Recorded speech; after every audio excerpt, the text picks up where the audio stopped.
अस्सलाम वालेकुम। 18th century के बिल्कुल शुरू की बात है जब सर आइजैक न्यूटन एक पहाड़ी पर बैठकर रैंडमली पत्थर थ्रो कर रहे थे। उन्होंने देखा कि वो जितनी तेज़ी से पत्थर को थ्रो करते हैं पत्थर उतना ही आगे जाके गिरता है। यानी जितनी ज़्यादा उस पत्थर की वेलोसिटी है वो उतनी ही देर से ज़मीन पर आके वापस गिरता है। और इस एक्सपेरिमेंट से वो ये नतीजा निकालते हैं कि अगर मैं यूं ही एक के बाद एक तेज़ी से पत्थर फेंकता रहूं तो एक पॉइंट ऐसा आएगा कि अगर मैं एक ख़ास वेलोसिटी के साथ पत्थर को फेंकूंगा तो वो वापस ज़मीन पर नहीं आएगा बल्कि इसके ग्रेविटेशनल फील्ड से निकलकर बाहर खला के अंदर चला जाएगा।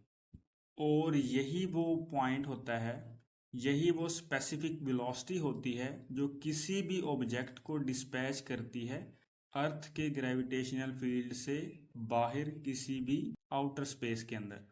और इस एक्सपेरिमेंट को न्यूटन ने कैनन बॉल थॉट एक्सपेरिमेंट का नाम दिया था, जिसके मुताबिक अगर फॉर एग्जांपल हमारे पास कोई भी तोप है जो कि हमारे पास बहुत ही हाई स्पीड से एक गोला फेंकती है, यानी उस गोले की रफ्तार इतनी तेज होगी जिसकी वजह से ज़मीन उसे वापस अपनी तरफ खींचने में नाकाम हो जाएगी। और वो जो हमारे पास कैनन बॉल या गोला है वो अर्थ के ग्रेविटेशनल पुल को ओवरकम करते हुए इसके ग्रेविटेशनल फील्ड से बाहर निकल जाएगा। अब ये जो अमाउंट ऑफ वेलोसिटी होती है जो कि रिक्वायर होती है किसी भी ऑब्जेक्ट को अर्थ के ग्रेविटेशनल फील्ड से एस्केप करने के लिए या निकलने के लिए, इसको हम एस्केप वेलोसिटी कहते हैं। और यही प्रिंसिपल यूज़ होता है जब सैटेलाइट्स को ग्रेविटेशनल फील्ड के बाहर ग्रेविटेशनल पुल को ओवरकम करते हुए डिस्पैच किया जाता है जियोस्टेशनरी ऑर्बिट्स के अंदर। तो अब कैसे सैटेलाइट्स को स्पेस के अंदर भेजा जाता है, आइए इसके पीछे की फिजिक्स समझते हैं।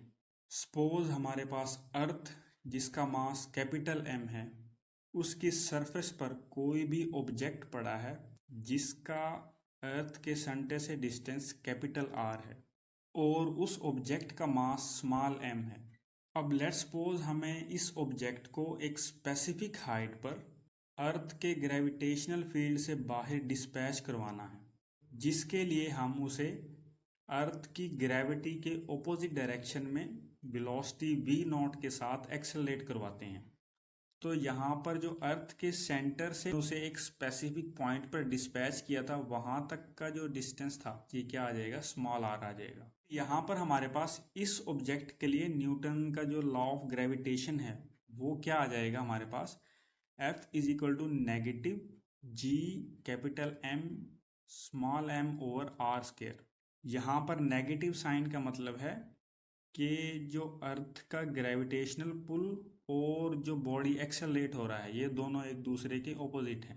तो अब इसके बाद हम सपोज करते हैं हम उस बॉडी को एक्सेलरेट करवाते हैं। जो इक्वेशन ऑफ मोशन है, जो न्यूटन का सेकंड लॉ है, आफ्टर स्पेसिफिक टाइम टी क्या हो जाएगी, F is equal to M D V over D T.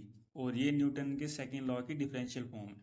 अब इन दोनों इक्वेशंस को हम कंपेयर करेंगे तो यहाँ पे हमारे पास क्या आ जाएगा, M D V over D T is equal to negative G capital M small M over R square. अब यहाँ पर ये जो लेफ्ट हैंड साइड पर D V over D T है, यहाँ पर हम चेन रूल अप्लाई कर देंगे विद रिस्पेक्ट टू आर। तो यहाँ पे ये हमारे पास क्या आ जाएगा, D V over D T is equal to D V over D R dot D R over D T. और यहाँ से जो हमारे पास D R over D T है, the rate of change of displacement, ये हमारे पास वेलोसिटी आ जाएगा और साथ में हमारे पास आ जाएगा D V over D R. अब इसको इस इक्वेशन के अंदर पुट करेंगे तो यहाँ पे हमारे पास ये इक्वेशन क्या बन जाएगी, V D V over D R is equal to negative G capital M over R square. ये स्मॉल एम यहाँ से कैंसिल हो जाएगा इस स्मॉल एम से। तो जब हम इस इक्वेशन को रीअरेंज करेंगे तो यहाँ पे हमारे पास क्या आ जाएगा, V D V is equal to negative G capital M over R square dot D R. तो अब हम दोनों तरफ इंटीग्रेट कर देंगे तो यहाँ पे हमारे पास क्या आ जाएगा, integral V D V is equal to integral negative G capital M over R square dot D R. तो यहाँ पर इस इक्वेशन को इंटीग्रेट करने के बाद हमारे पास क्या आ जाएगा, V square over two is equal to G M over R plus C. ये सी हमारे पास इंटेग्रल कांस्टेंट होता है। इसको हम इक्वेशन नंबर 3 का नाम दे देंगे। और यहाँ पर हम इस कांस्टेंट c को फाइंड करने के लिए इनिशियल कंडीशंस अप्लाई करेंगे। जब हमारे पास वो ऑब्जेक्ट बिल्कुल अर्थ की सरफेस पर पड़ा हुआ था, तो जो अर्थ के सेंटर से उस ऑब्जेक्ट तक का डिस्टेंस कैपिटल R था और उसकी वेलोसिटी बिल्कुल इनिशियली हमारे पास v0 थी। तो यहाँ पे हमारे पास इक्वेशन नंबर 3 बन जाएगी v0 square over 2 is equal to g capital M over capital R plus c। और यहाँ से हमारे पास c आ जाएगा half of v0 square minus g capital M over capital R। और इस c की वैल्यू हम जब इक्वेशन नंबर 3 के अंदर पुट करेंगे तो यहाँ पे हमारे पास इक्वेशन नंबर 3 क्या आ जाएगी, v square over 2 is equal to g capital M over small r plus half of v0 square minus g capital M over capital R।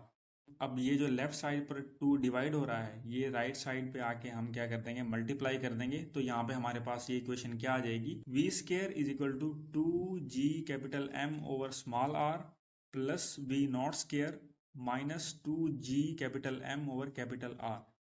तो यहाँ पर इन दोनों वैल्यूज में से हमारे पास 2gm कॉमन आ जाएगा और यहाँ पे हमारे पास क्या हो जाएगा, 2gm into 1 over small r minus 1 over capital R plus v0 square.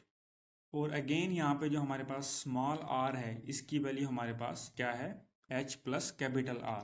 तो यहाँ पर इस इक्वेशन के अंदर हम स्मॉल r की वैल्यू पुट कर देंगे h प्लस कैपिटल R। तो यहाँ पर हमारे पास इक्वेशन नंबर 4 क्या आ जाएगी, v square is equal to 2gm into 1 over r plus h minus 1 over r plus v0 square. और अब हम यहाँ पर इन दोनों का एलसीएम ले लेंगे और यहाँ पे हमारे पास क्या आ जाएगा, 2gm into r minus r plus h over r into r plus h plus v0 square. और इस इक्वेशन को हम जब सॉल्व करेंगे तो यहाँ पे हमारे पास क्या आ जाएगा, v square is equal to negative 2gmh over r into R plus H plus v0 square. और इस इक्वेशन को अब हम रीअरेंज करके इसका स्क्वायर रूट लेंगे तो हमारे पास क्या आ जाएगा, v is equal to square root v0 square minus 2gmh over r into R plus H. और ये हमारे पास इक्वेशन नंबर 5 आ जाएगी। अब दूसरी तरफ सपोज हमारे पास उस ऑब्जेक्ट का मास m था और उसके ऊपर अर्थ के ग्रेविटेशनल पुल की वजह से उसका वेट mg था। तो यहाँ पर न्यूटन के लॉ ऑफ ग्रेविटेशन के मुताबिक mg is equal to G capital M small m over capital R square, ये दोनों हमारे पास बैलेंस हो जाएंगे। और यहाँ पर हमारे पास gm इज इक्वल टू क्या आ जाएगा, GR स्क्वायर। और इस gm की वैल्यू को जब हम इक्वेशन नंबर 5 के अंदर पुट करेंगे तो हमारे पास इक्वेशन नंबर 5 क्या आ जाएगी, यहाँ से v is equal to under root v0 square minus 2g capital R square h over r into R plus H. तो यहाँ से हमारे पास एक r कैंसिल हो जाएगा और हमारे पास ये इक्वेशन क्या आ जाएगी, v is equal to under root v0 square minus 2g capital r h over r plus H. और यहाँ से अब हम डिनोमिनेटर से h कॉमन ले लेंगे तो यहाँ से हमारे पास ये इक्वेशन आ जाएगी, v is equal to under root v0 square minus 2gr h over h into r over h plus 1। ये h हमने यहाँ से कॉमन ले लिया तो अब ये h कैंसिल हो जाएगा और हमारे पास इक्वेशन क्या आ जाएगी, v is equal to under root v0 square minus 2g capital R over 1 plus R over h। अब हम सपोज करते हैं हमने उस ऑब्जेक्ट को अर्थ की सरफेस से इनफाइनाइट डिस्टेंस तक डिस्पैच कर दिया है। तो हमारे पास लिमिटिंग वेलोसिटी जिसने उसको उस पॉइंट तक डिस्पैच किया है वो क्या आ जाएगी, vl is equal to under root v0 square minus 2g capital R। अब हमने एस्केप वेलोसिटी की डेफिनेशन में पढ़ा था कि ये वो मिनिमम अमाउंट ऑफ वेलोसिटी होती है जो किसी भी ऑब्जेक्ट को रिक्वायर होती है अर्थ के ग्रेविटेशनल फील्ड से बाहर जाने के लिए। और इससे अगर कम वेलोसिटी होगी तो हमारे पास वो ऑब्जेक्ट अर्थ के ग्रेविटेशनल फील्ड से बाहर नहीं जाएगा बल्कि वापस आ जाएगा अर्थ सरफेस पर। और अगर हमारे पास उस मिनिमम अमाउंट ऑफ वेलोसिटी से ज़्यादा वेलोसिटी होगी तो वो जो एक्स्ट्रा वेलोसिटी है वो हमारे पास क्या होती है, लिमिटिंग वेलोसिटी होती है, जो कि उसकी काइनेटिक एनर्जी के अंदर चेंज हो जाती है जब वो अर्थ के ग्रेविटेशनल फील्ड से बाहर जाता है। अब हम सपोज करते हैं कि उस ऑब्जेक्ट के पास कोई एक्स्ट्रा अमाउंट ऑफ वेलोसिटी नहीं है, उसके पास जस्ट उतनी ही वेलोसिटी है जो कि किसी भी ऑब्जेक्ट को रिक्वायर होती है अर्थ के ग्रेविटेशनल फील्ड से बाहर जाने के लिए। तो फिर यहाँ पे हमारे पास लिमिटिंग वेलोसिटी 0 हो जाएगी और हमारे पास ये इक्वेशन बन जाएगी, escape velocity is equal to √2g capital R। तो अगर हम इस इक्वेशन के फिजिकल मीनिंग की बात करें तो ये हमारे पास क्या बताती है कि एस्केप वेलोसिटी डायरेक्टली डिपेंड करती है ग्रेविटी पर और अर्थ के सेंटर से उसके सरफेस के डिस्टेंस पर। यानी अगर हमारे पास कोई भी प्लेनेट हो अर्थ के अलावा जिसकी ग्रेविटी ज़्यादा हो, फॉर एग्जांपल अगर हम जुपिटर की बात करें तो वहाँ पर किसी भी ऑब्जेक्ट को उसके ग्रेविटेशनल फील्ड से एस्केप करने के लिए ज़्यादा अमाउंट ऑफ वेलोसिटी चाहिए होगी, तो वहाँ पर एस्केप वेलोसिटी की वैल्यू ज़्यादा होगी। इसी तरह अगर हम दूसरे फैक्टर की बात करें कैपिटल R, ये जो कि हमारे पास अर्थ के सेंटर से उसके सरफेस तक का डिस्टेंस है, तो ये हमें बताता है कि कोई भी अगर हमारे पास प्लेनेट है या कोई भी हमारे पास ऑब्जेक्ट है जिसका रेडियस ज़्यादा है या जिसका साइज बड़ा है, तो उसको भी एस्केप करने के लिए हमें ज़्यादा अमाउंट ऑफ वेलोसिटी चाहिए होगी, क्योंकि जितना बड़ा मास होगा तो वो उतना ही उस ऑब्जेक्ट को अट्रैक्ट करेगा जो कि उसके फील्ड को एस्केप करने की कोशिश करेगा। क्योंकि अगर हम न्यूटन का लॉ ऑफ ग्रेविटेशन देखें वो हमें क्लियरली ये सजेस्ट करता है कि जितना ज़्यादा मास होगा वो उतना ही दूसरे बॉडी को अट्रैक्ट करेगा अपनी तरफ। तो अब अगर इस इक्वेशन के अंदर हम वैल्यूज पुट करें जो कि हमारे पास प्री डिटरमिन्ड है, जी की वैल्यू हमारे पास 9.8 मीटर पर सेकेंड स्क्वायर होती है और जो कैपिटल आर है अर्थ का रेडियस ये हमारे पास होता है 6.3 मल्टीप्लाई बाई 10⁶ मीटर। इन दोनों को अगर हम इस इक्वेशन के अंदर वैल्यूज को पुट करेंगे तो यहाँ से हमारे पास एस्केप वेलोसिटी की वैल्यू आ जाएगी 11.2 किलोमीटर पर सेकेंड। और यही वो मिनिमम अमाउंट ऑफ वेलोसिटी होती है जो कि अर्थ पर पड़े हुए किसी भी ऑब्जेक्ट को चाहिए होती है इसके ग्रेविटेशनल फील्ड को एस्केप करने के लिए।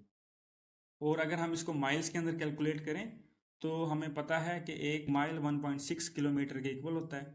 तो इसकी वैल्यू अगर हम पुट करें तो यहाँ से हमारे पास आ जाएगा 6.94 माइल्स पर सेकेंड, और इसको अगर हम माइल्स पर आवर के अंदर चेंज करेंगे तो ये हमारे पास आ जाएगा 25,000 माइल्स पर आवर। सो अब किसी भी प्रोजेक्टाइल को अगर इतनी इनिशियल अमाउंट ऑफ वेलोसिटी दे दी जाए तो वो अर्थ के ग्रेविटेशनल फील्ड को एस्केप कर जाएगा।